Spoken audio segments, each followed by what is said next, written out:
I feel like this is a wellspring of hot takes and also strong opinions. Yes, indeed. 100% factual information on the side of every box.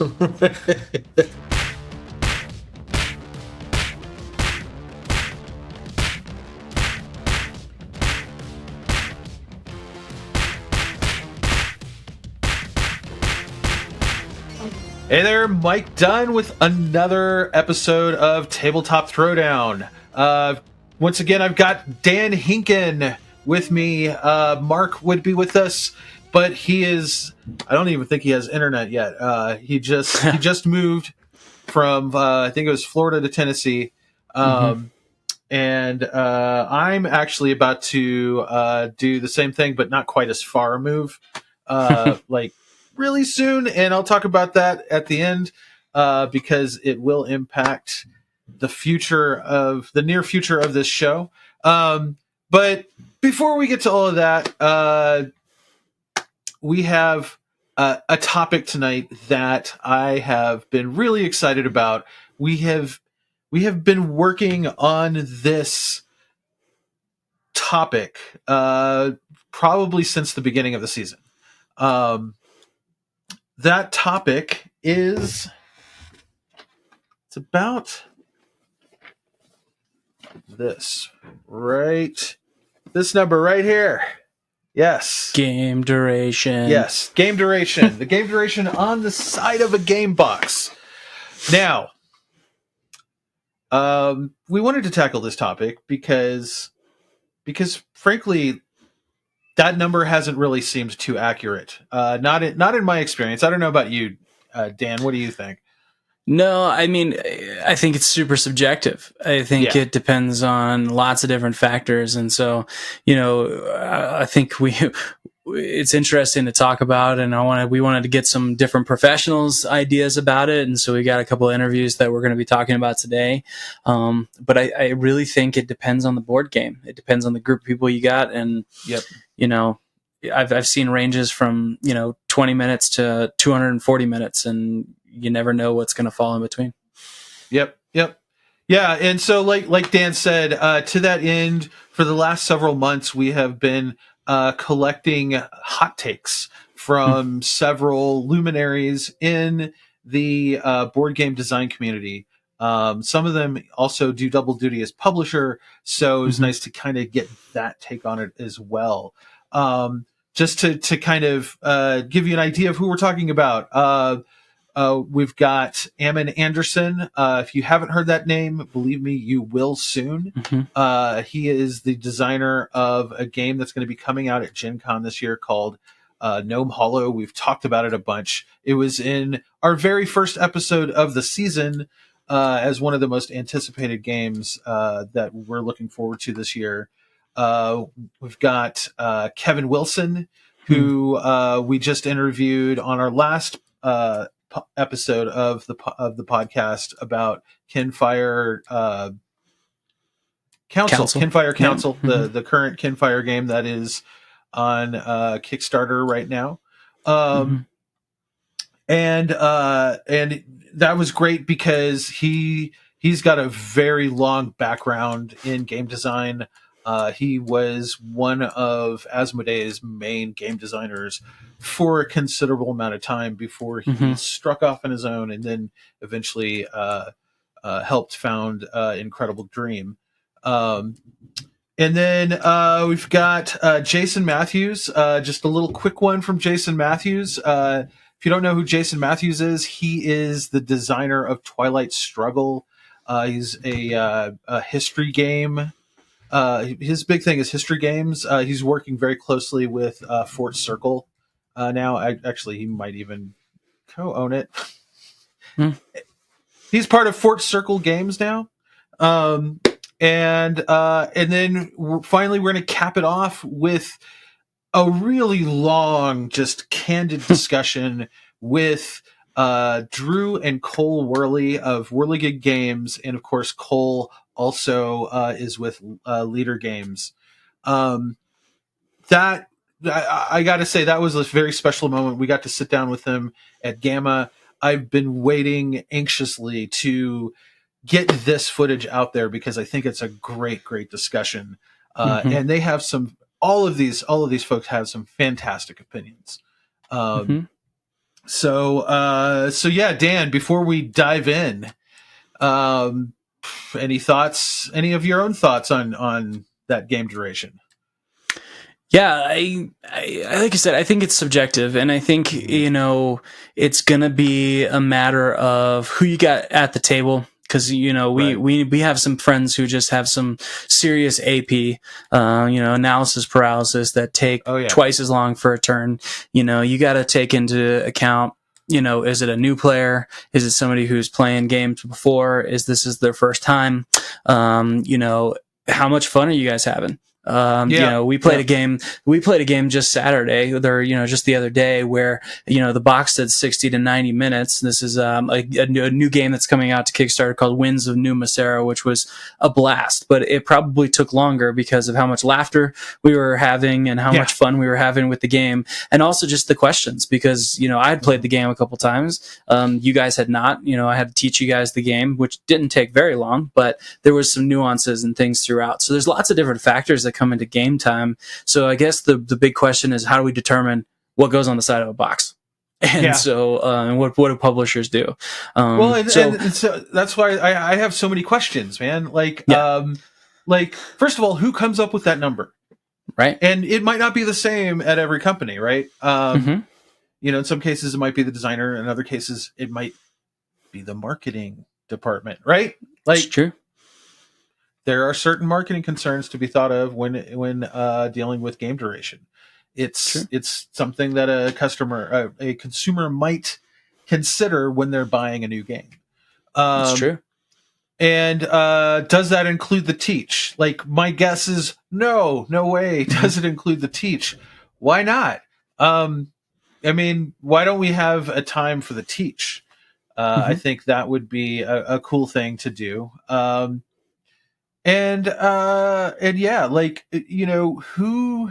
Who is this number really for anyway? Right.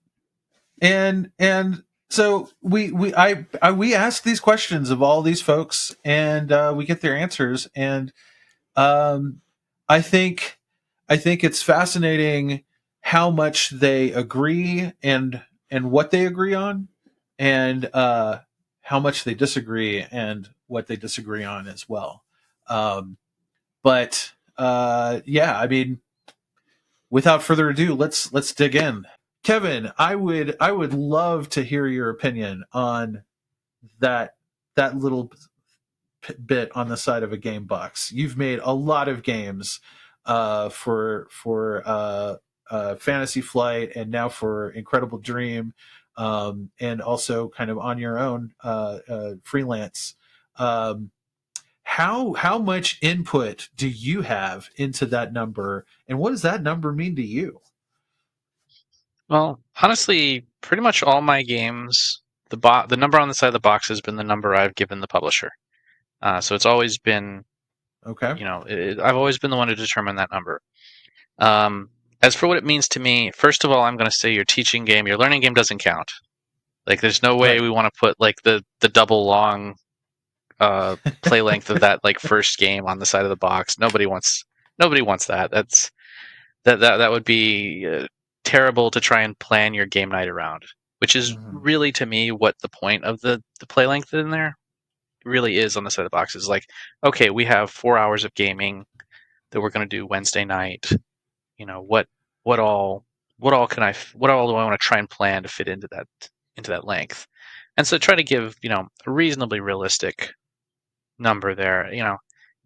Some groups have analysis paralysis fiends that are just going to like double the length of every game they play. I can't help you if that's your group. I'm sorry. Some groups are going to zip through things. Some groups stop for dinner.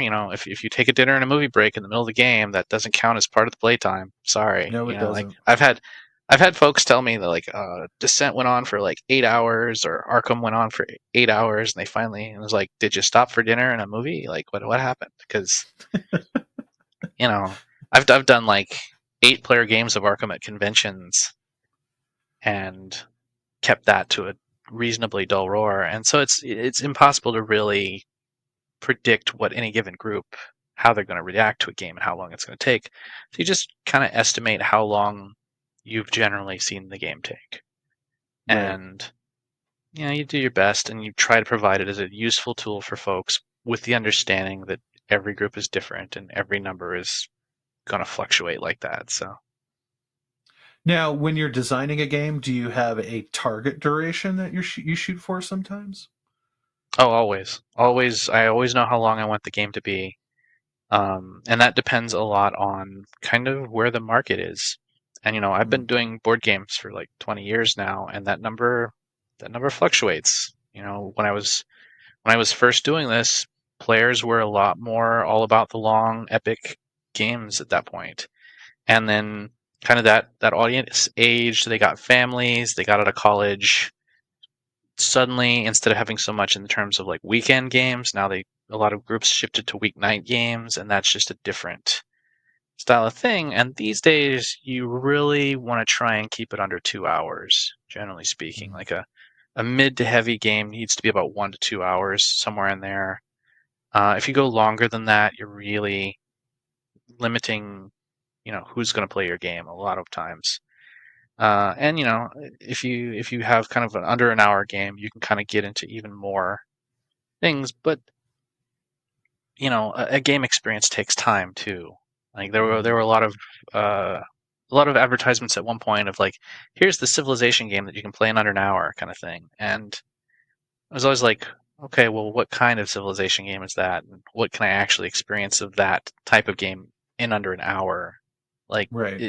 Is there really going to be an arc to that game of any sort? Like, it takes time to tell a story. It takes time to experience growth in a game and to, have a gameplay arc, really.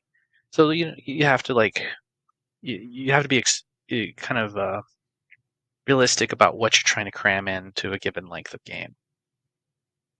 And also something else that we've been hearing has been that there are marketing concerns around that number too, right? Like do you think there's like a duration that is just it's a killer? Like maybe this won't work in more of like a big box store as opposed to an LGS, right? Like I think there's some publishers out there that are like, oh, a game can't be more than 2 hours. Like we won't even publish it if it's more than 2 hours, right? Absolutely. But yeah, you're right. Like back in the 80s, like a board game was an all-day affair. Almost every single game that I played. Whereas now, like on any given Saturday, I'm playing like 3 or 4 games, unless like we come into it knowing, all right, we're going for the long haul on this baby. Right. Very cool. Very cool. So, do you feel like the durations that you put on your boxes, do you feel they're more accurate than stuff that you've seen? I don't know about more accurate, but I do my best on it. I think most designers do their best on it, and it's just a matter of making your best guess and hoping that it comes out, kind of works out for most people. So yeah, I will say there's probably some marketing pressure in some cases, and I have had publishers tell me like they're not interested in games over 2 hours long, and that's according to their business model and such. Right. And so I think it's one of those things where you kind of have to take that number on the side of the box with a little bit of grain of salt and an understanding that like if your group plays a bit slow, that number is going to be longer. If your group is fast, it'd be shorter. So Jason, what are your thoughts about the game duration time on the side of a game box? Like, how do you come at it? Like, where do those numbers come from? I mean, what's odd about that question is having designed a lot of games for a lot of different companies, It seems to be a bolt from God that no one quite knows precisely how those numbers are assigned. I feel like maybe on one or two occasions, someone asked me at some point in the development process how long this game was going to take. But I can say with absolute certainty that I have never given a definitive answer to go on the back of a box for any company I've ever dealt with. Wow. And that's kind of weird to think. Yeah. And so now that I'm working with Fort Circle, I look forward to also assigning a random number to the back of somebody else's box. Well, do you think about game duration in the design process? Like how much does that impact what you're doing? For me, it is kind of a core part of my design process, because I do kind of two things right up front. I find the book, whatever the book is, because I'm usually doing something historical. So I read the book, and then I define the parameters of the game right from the start. So I'll be like, I want this to take 2 hours. I need a map board about this size. If it's going to have cards, it's going to have this many cards. And then I design from those guardrails. So, and I'll work backwards. Well, playing a card takes this many seconds, and so therefore I can only have this many cards if I'm trying to get in under 2 hours or an hour and a half or whatever it is the length, the aim of the length is. So yes, it matters very much to me, actually. So Ammon, today we're talking about game durations and like I guess not recommended, but the average game duration time that appears on the side of most game boxes these days. And we're talking about how we're frustrated by this number because it almost never really pans out. And I have some ideas, but I'd love to hear your take on that. All right, this is my take. So I think that the game duration is not for a first playthrough. Mm-hmm. So I think your first playthrough, plan on like at least 50% more time to double that amount of time. Just because the first time you play something, you're learning it, you're making mistakes, you may not be playing it correctly. I'm inclined to think that it doesn't include that teach, right? It's not including the teach. Not including a teach, but even like the first time you play, like it's going to go longer. Before I form an opinion on a game, I like to play it 3 times. Mm-hmm. So I think like by the 3rd or 4th play of the game, you're probably going to be somewhere there. But I also think that some publishers may drop that by 15 minutes because it just helps with marketing and sales. Yeah. Like if it's a 90-minute game, that's the thing. Long. That's the thing we're trying to find out, right? Is who's coming up with that number, right? And what is contributing to that duration? And I think we can all agree that the teach is not included, and that there may be some level of marketing pressure. There may be someone somewhere, some trope or way of thinking that says, games within this duration sell better than games within this duration. Right? No, I think that's actually true. I think, but the thing that we can also all agree with is that it's a very frustrating number because it not everybody is willing to take the time to play a game 3 times before they settle on that number. I feel like, what if there was a teach time duration on the box? Oh, that's an interesting thing to put on the back of the box. Yeah, that's an interesting idea. And I think in general, games these days don't really take into account the overhead of learning and teaching the game. And there's almost always going to be one person at that table teaching one or more people at that game how to play. And I feel like there needs to be some accommodation there. But Well, there's also, and this might be something interesting to think about. So, like, you have like levels of complexity on games. Like you have like Uno, and you have like Monopoly, and you have right. like sort of like really mainstream games. I don't think those people are looking at how long it takes to play a game. No, I don't think so either. They just pick it up. They're like, "This is interesting. We're gonna play it." And then you have like really, really heavyweight games over here. Like Vital Lacerda game, right? Which I love many, by the way. But a Vital game, like no one's thinking about how long that takes. Yeah, and like, there's no way. Like, I mean, I don't even know what it says on the side of like on Mars, but like it should say like 3 to 4 hours. Like, yeah. At least 2 hours, right? But like if I'm sitting down to play Lacerda, I know that I want to get into a long game, right? Or even like something from Stonemaier, like they're going to be a heavier game.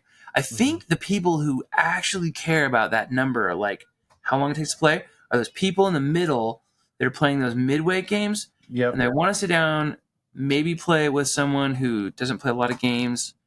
And that's when it's important because you're like, hey, you want to play this game? How long does it take? It says on the box an hour. But then if it's not an hour, that person that you kind of like roped into the game is like, hey, man, like an hour and 40 minutes. Like, I can't believe you tricked me. So I think it's actually like that middle consumer that cares about that a lot. Yeah. Where like heavy gamers are just like, man, we're going to get into this. We're going to play, we're going to play Nucleum all night. This is going to be great. Well, and I remember when I was getting into games when I was a kid, back in the 80s, like we didn't have that on the box. Yeah, nobody cared. I mean, all right, let me rephrase that. I don't recall that being on the box, like, which goes to say that I probably didn't care if it was on the box. I'm like looking over into my closet. I know, right? I'm like, let me find some like, Steve Jackson, black box games, and I'll let you know. I don't think so. Put it on either. I'm like thinking about that now. Yeah. Like, does Uno say how? Like, does Uno even have a time length? I don't know. That's a great question. Yeah. Nobody cared about it, but like, time is more valuable now than it was back then. This is true. Like back then, like you were like, and there's a lot more things competing for your time. Yeah, right. Absolutely. Like you couldn't just like Netflix something. Like you knew back when I was a kid, like you had 2 hours between like when your show ended and the next show you wanted to watch came on, and you were just like, there was no cell phone and no internet, so you're like, yeah, Monopoly sounds great. Let's do that.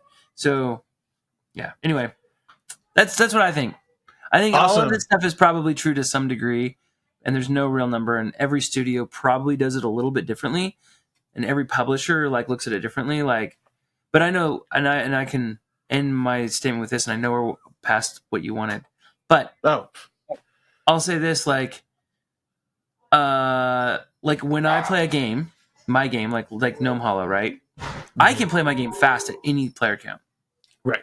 I can play 4 players myself to test the game, and I can buzz through that game in about 35 minutes.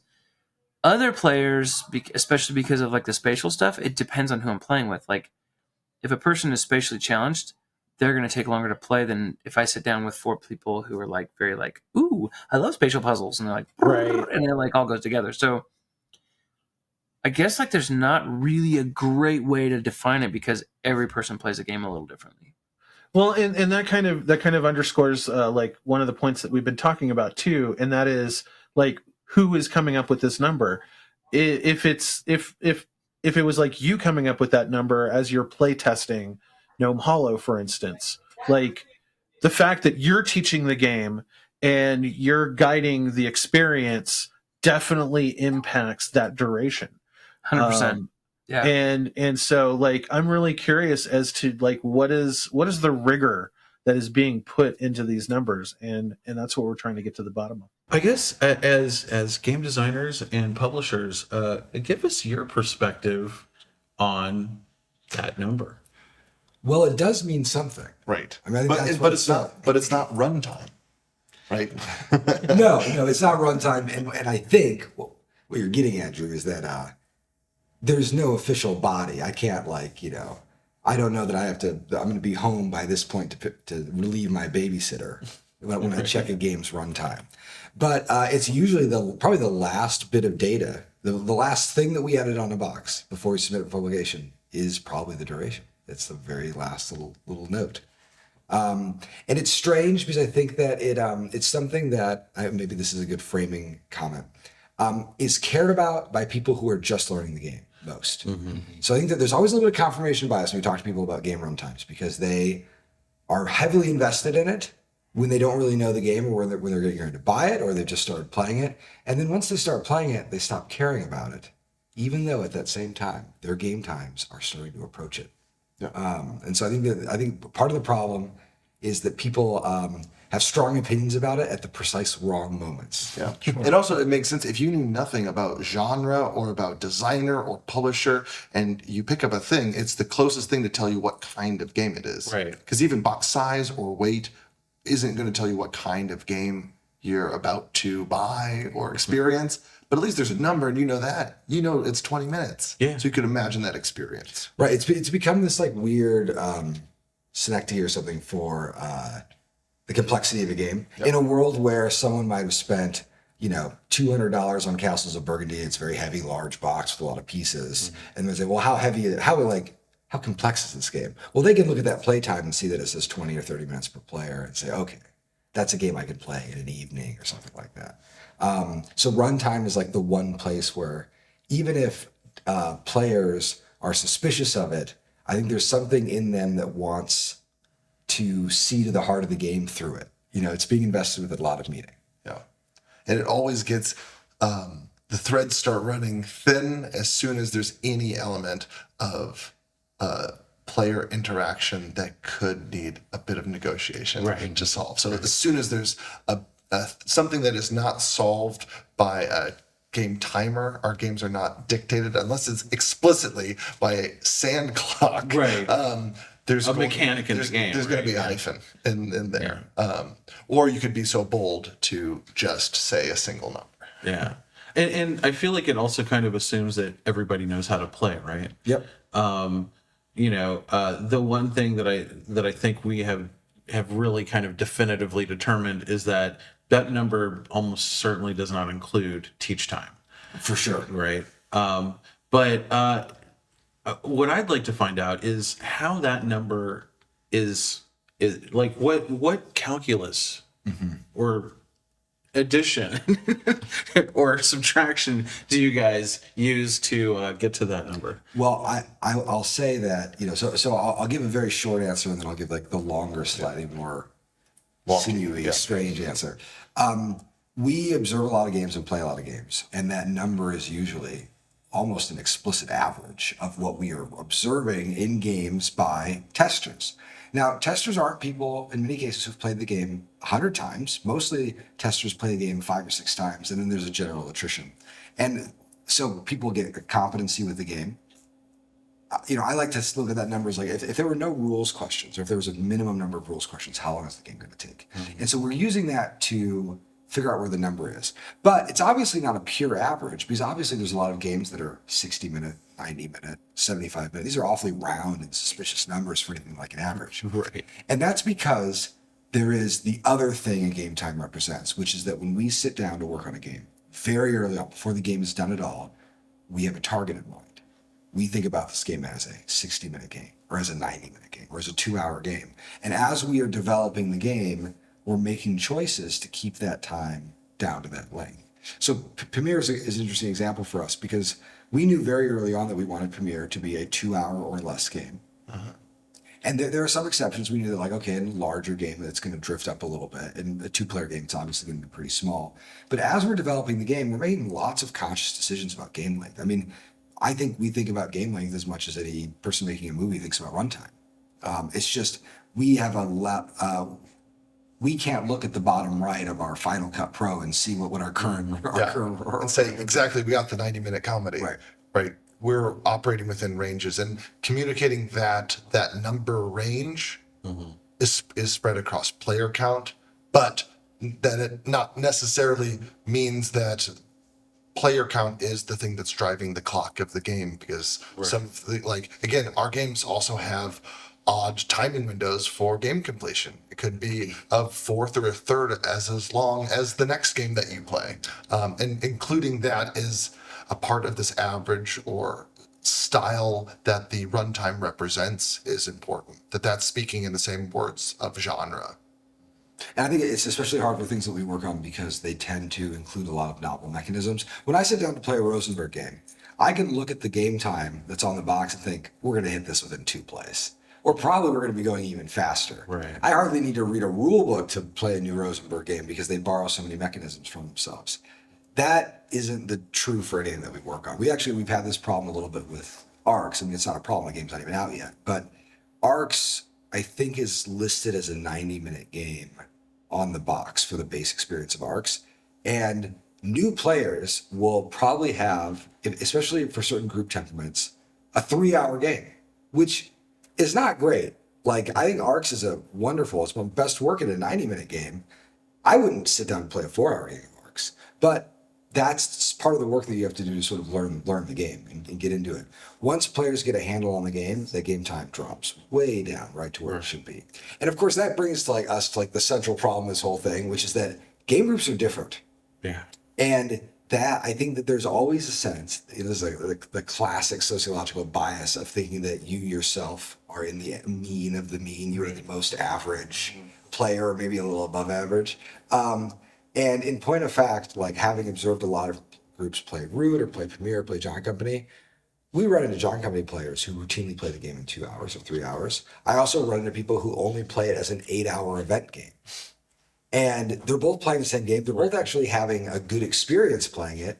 But there's no way to control for that on a box lid, right? I mean, I really just want to tell people, play it until you're done playing it. I don't, Right. Yeah, so I think you really hit the nail on the head with everyone thinks my experience is representative of the norm.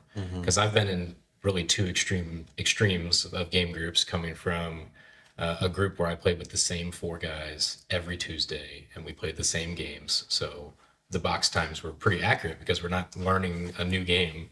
And then I've been in a game club where you show up to a game store, you're almost always playing with somebody you've maybe never played before. Someone, at least one person, hasn't learned the game ever.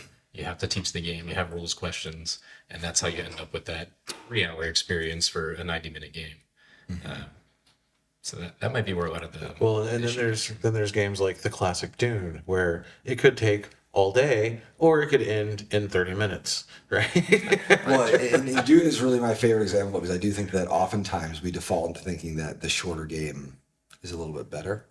People are always happy. I mean, actually, one of the most interesting things in watching the release of Last Light last year was after people would play the game, I would talk to them and say, "Oh, how was that game you just played?" And they're like, "Oh, so fast."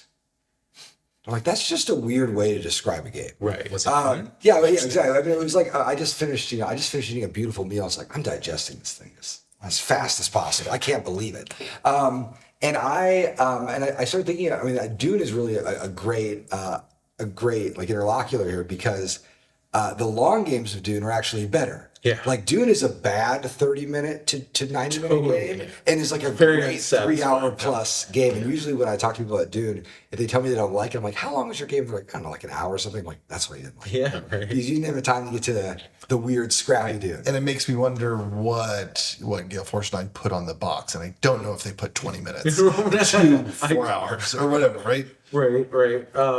And I mean, also, when I first started gaming, back in the 80s, long games were the norm. Super long games. You blocked out a day to play Axis and Allies, or to play Diplomacy, or something like that.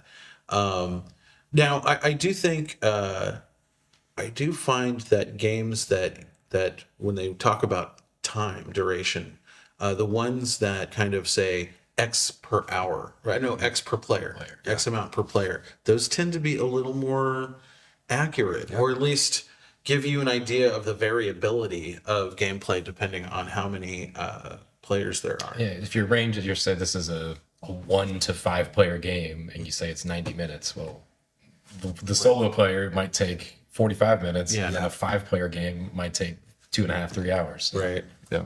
Sometimes when that happens, it feels like the design is determining that sort of direction for game length. So it's specifically wrapped around games that have such a predictable pattern of play that someone could then say boldly 25 minutes per player. Well, and it has to do with like the quality of the decisions too, because if you, and I'll use like a Rosenberg game as an example, you could almost imagine Uwe saying like, oh, every action is going to take 2 minutes. You're going to take 15 actions. That's 30 minutes per player. You just kind of like stack them all up. And what that doesn't account for is the emergent properties a game can have. And of course, even in a game like Larve or in Agricola, there are moments where you're like, oh, I have to reevaluate everything because of what you just did. And that's certainly meaning that because we're playing a 4-player game, there's more chaos that has to be attended to. We actually run into the almost opposite version of this at John Company, because John Company has this almost the same number of actions regardless of player count.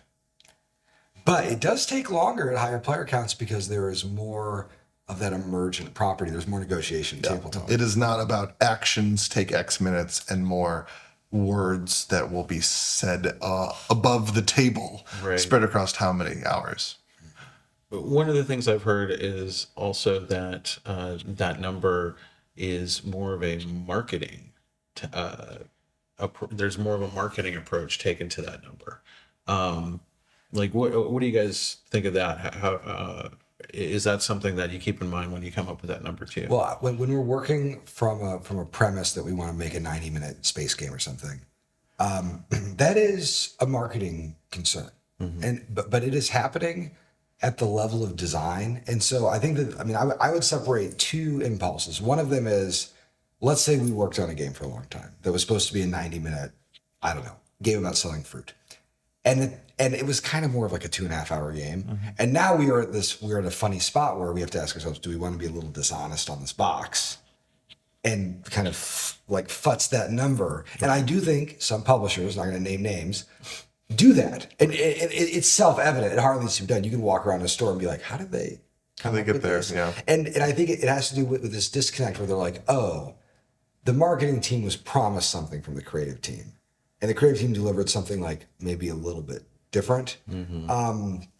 For us, we're really primarily just trying to be honest with the players about their expectations. And so, and this is also, I mean, we can frame that as a marketing concern, right? I mean, marketing is all about managing the expectations of a player. Drew and I run into this, and also we run into it at Leader, where we try really hard to be extremely honest with the players. And this comes from, I mean, I'm not meaning to share a trade secret, but our core belief at both companies is that I would rather have someone not buy the game than buy the game and hate it.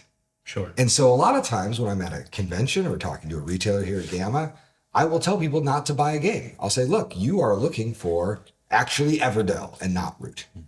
And I need to make sure that if you're hunting for Everdell, you get Everdell and not Root.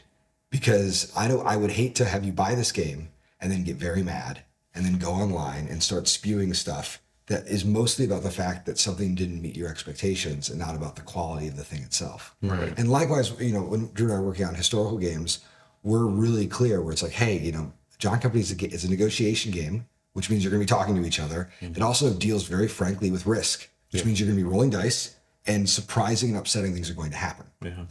And I feel like when we can be completely honest with people, the playtime then becomes just another tool in describing the shape of the thing. It happens to be a number, but it has so many qualitative aspects of how it's described in a marketing like front and interfaces with how mechanics and category and genre are actually represented inside something that looks as blatant and not variable as player count, right? Well, in John Company, I think, is it 120 to 240 on the box?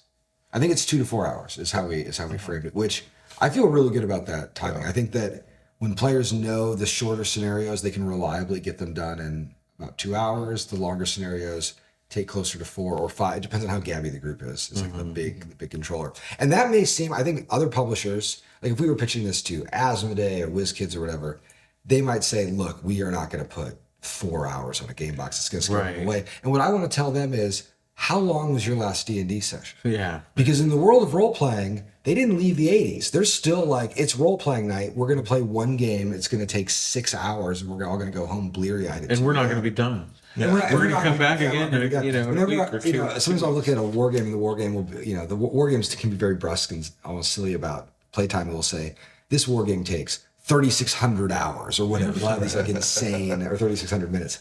And I'll think like, well, that's insane. But also, like, that's probably a D&D campaign. Yeah. Like, if we're being really honest about how long we're, like, in states of play, role-playing games are in orders of magnitude higher than board games. Well, and I also wonder how much, now that more hobby games are entering the mainstream markets, like the big box stores, how much kind of influence that distribution chain is having on what that number ends up being, right? Yeah. Well, I always think about the worst position to be in is to be a publisher sitting on the shelf, a box next to another box, and they're both like €2 with a similar kind of theme, and one of them takes half as long to play. Right. And as a customer, I'm going to probably pick the faster one.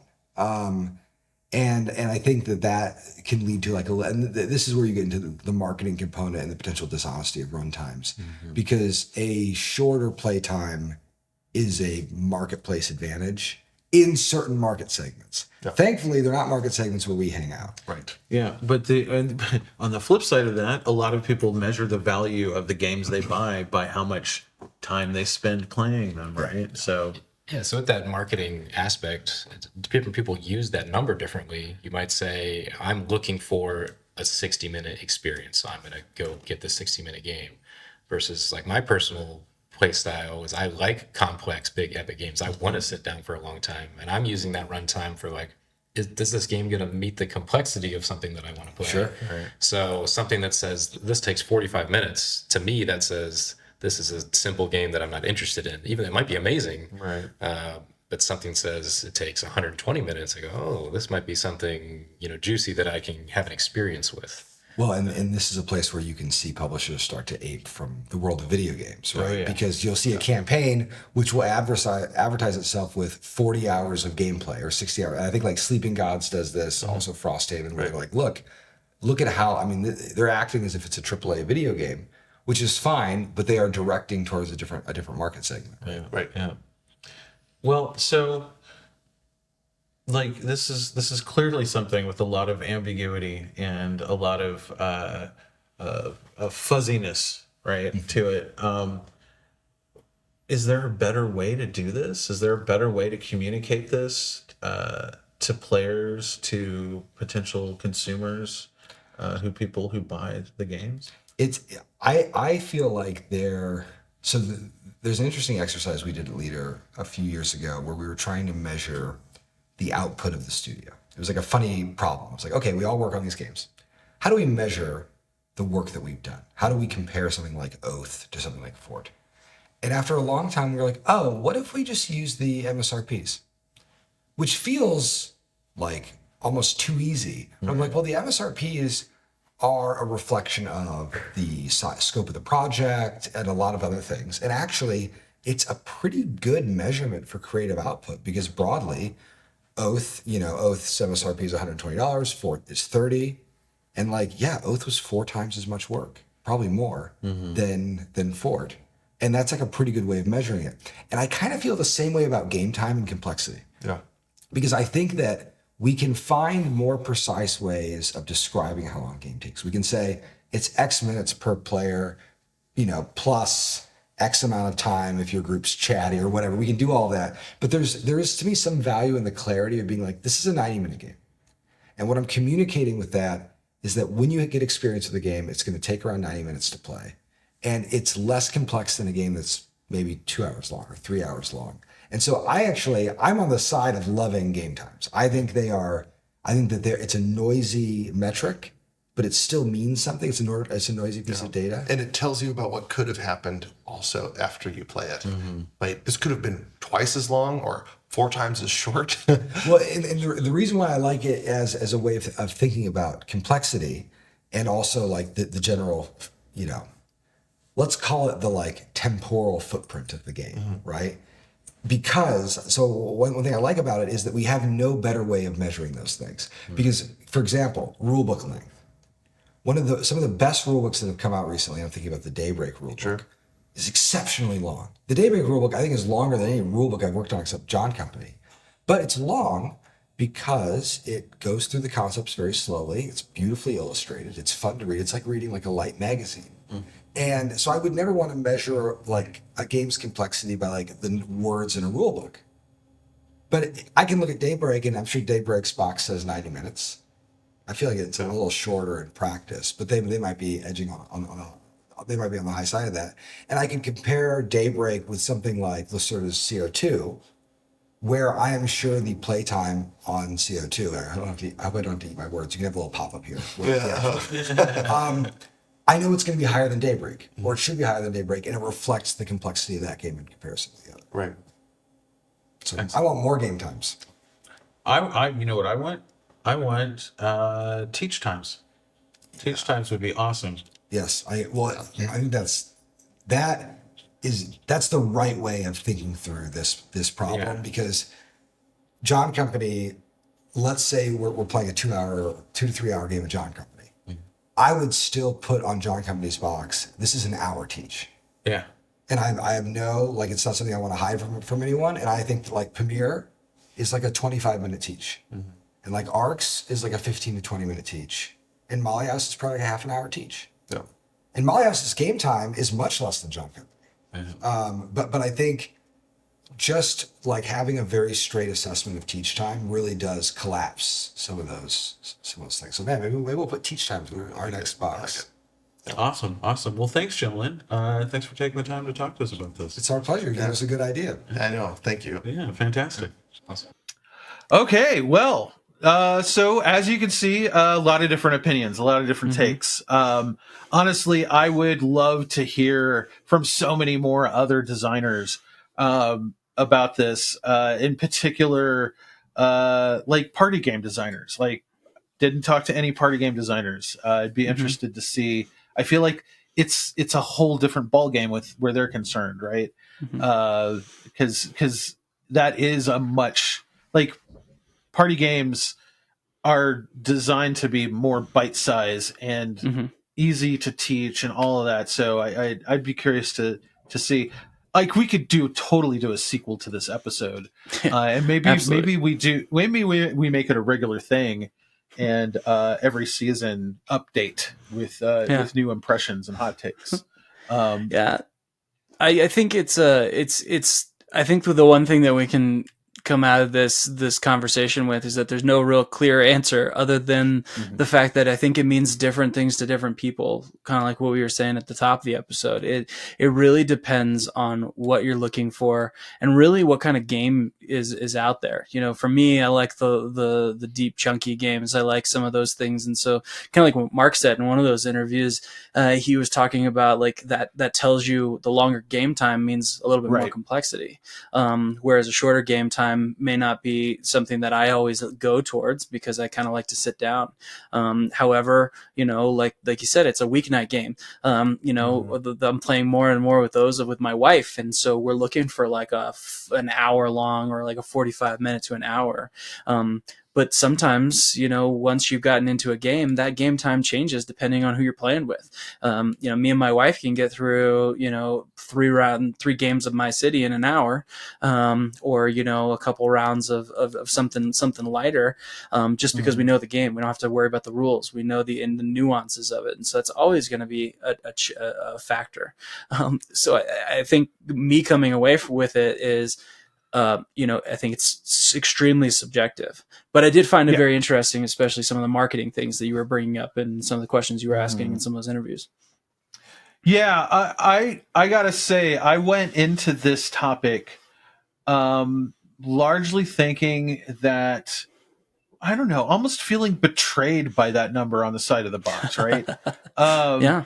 And by the way, I do have a I know I lifted up earlier, but I know Drew mentioned it. He was he was musing about like what the time duration on the side of the box is for Dune, and 120 plus minutes. So they don't even comp to the fact that it could end in a half hour. But like I went into this thinking that it was largely unreliable data, right? And I gotta say that conversation with Cole and Drew, Cole made a really good case for that duration, that time duration, and like I found I was, it kind of turned me around a bit, and then I think the thing that really intrigued me a lot was when some of the folks that we talked to talked about instead of like figuring out what the duration is like after you've gone through a good chunk of the design of the game, that they kept that duration in mind from the beginning, and it helped shape the design of the game. But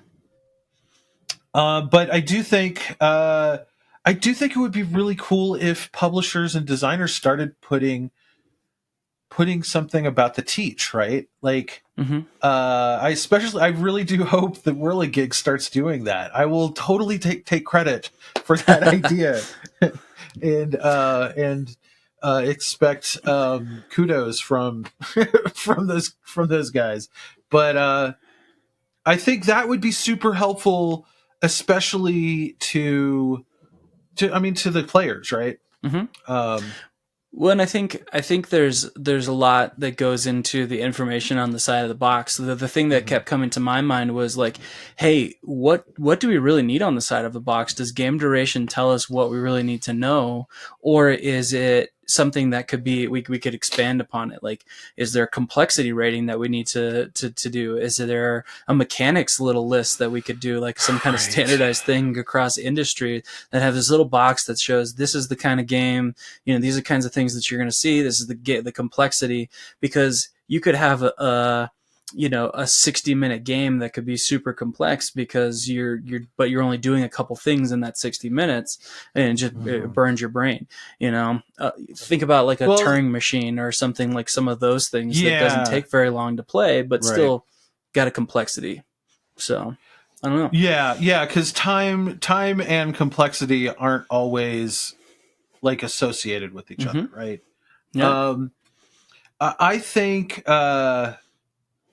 I think it would be cool. Man, I'm blanking on what I was going to say. Oh. Yeah, so they kind of tried to do that with video games years ago. I remember there was a lot of like iconography and like some stuff that they were trying to do. And, having worked on the categorization systems of Gaming Trend back in the early 2000s when we were video game centric and we were trying to basically replicate everything on the back of a video game box. The problem with that is that there are people always coming up with games that defy categorization, right? Sure. Which I think to a certain extent also speaks to how tabletop games, how board game design is an art, right? Like it's not always easily categorized, and even some of the terminology that we use for categorization is misleading or doesn't tell enough of a story. Like I remember. Like when I took over Tabletop for the site 6 years ago, or even before that, when Keith was in charge of Tabletop, and he was like, "We need to put game weights on," and I was like, "Game weights? What the heck are you talking about?" I wasn't a BGG guy. I didn't really go there. Like most at that point in my life, most of my tabletop gaming had been done like in the 80s and early 90s, when I was like a teenager and in my early 20s.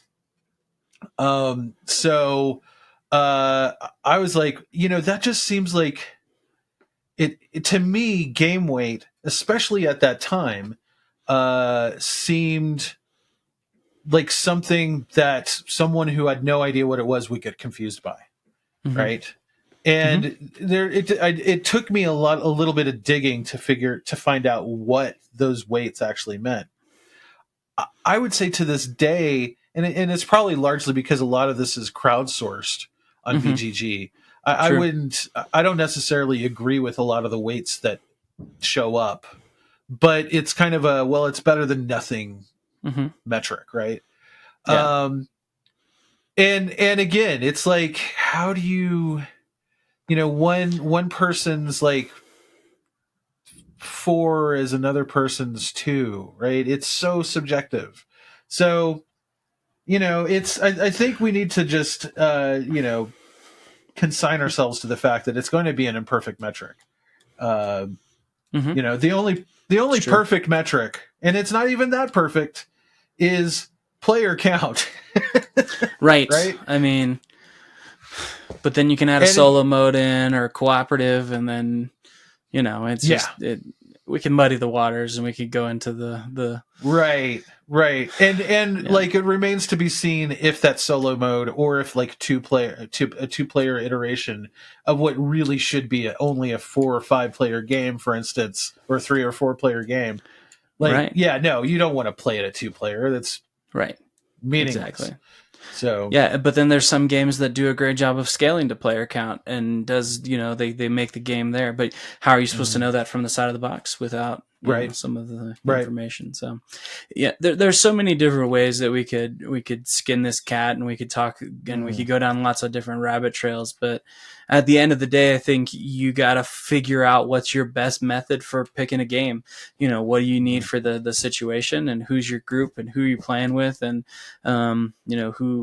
what's your outcome. At the end of the day, it's getting a game to the table and having some fun. And I think there's lots of tools out there that could help you, but you kind of got to figure out your system, and don't rely on one or the other, for sure. Yep. So. But hey, you know what? You don't just have to take our word for it. You could chime in too. That's true. Let us know in the comments. Email us at tabletopthrowdown@gamingtrend.com. We'd love to hear from you. I'd like to hear if people like the format of the show. I think, honestly, I think this is probably going to end up being one of our best shows, just because we've been working on it so long, and I've been thinking about it so long, and so I'm really excited to see what people think of it. But I was alluding to this at the beginning of the show. I am also moving, so this is going to be our last episode of Tabletop Throwdown for about a month. We'll let everybody know when we can get back on, but I am going to be out of pocket for the next 3 weeks, and then we're going to Origins. Yeah, and we're gonna be doing lots of interviews and demos at Origins. We'll actually have a booth at Origins, so if you happen to go to Origins, come by and say hi. Please get a sticker. I'll give you a bunch of stickers. And maybe we'll even have a little segment where we can get your thoughts on camera and get you something. We're trying to figure out what we want to do, but just some different topics and things like that. And if there's any topics that you want us to cover on the show, put those in the comments too. Just the more feedback we can get, the better. And make this what you guys want to listen to. So. Yeah, and actually, you know what? I'm going to. Our booth number is 145. We are booth 145 at Origins. So come by and say hi. And otherwise, we will be back with another episode. I'm pretty sure it's going to be an Origins wrap-up episode. Probably, I ordinarily I'd like to do what we're looking forward to at Origins episode. But it's just not, it's logistically not possible. I don't even think my new studio and my new house will be set up by then. So. It's true. But yeah, you were gonna say something, Dan? Yeah, I was just gonna say, just come by and see us. We'd love to, and then we'll play a game or something in the evening, and we just want to hear from you guys and see what we can do to serve you guys better. So, yep. Thanks for listening. Yeah, and if you have any things that you want us to ask designers or publishers or anything, let us know. We might turn it into an episode. So, definitely want to do more fun topics like this going forward. So. Come back in a month. We'll be back, and we might even have some surprises. So yeah. But until then, thanks again. See you guys.